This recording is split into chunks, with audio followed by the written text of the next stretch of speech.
बैठी किथे बदलां तो दूर होनी है, मेरे वांगू भी मजबूर होनी है।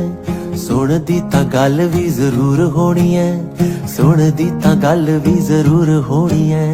कभी उसे नूर नूर कहता हूँ, कभी मैं हूर हूर कहता हूँ। इश्क में चूर चूर रहता हूँ, दूर न जा।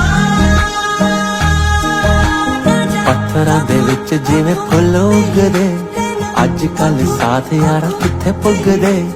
ਆਪਾਂ ਵੀ ਤਾਂ ਰਾਹੀ ਇਸ ਕਲ ਯੁੱਗ ਦੇ, ਕੱਢਦੀ ਓ ਮੇਰਾ ਵੀ ਕਸੂਰ ਹੋਣੀ ਐ। ਦੇਖੀਆਂ ਨਾ ਮੁੜ ਕੇ ਦੁਆਵਾਂ ਦਿੱਤੀਆਂ, ਰੱਬ ਜਾਣੇ ਕਿੰਨਾ ਨੇ ਸਲਾਵਾਂ ਦਿੱਤੀਆਂ। ਬੀਤੀਆਂ ਚੋਂ ਬਸ ਮੇਰੇ ਨਾਲ ਬੀਤੀਆਂ, ਸੁਪਨੇ ਵਾਂਗੂ ਕਿਹੜਾ ਪੂਰ ਹੋਣੀ ਐ। इश्क दी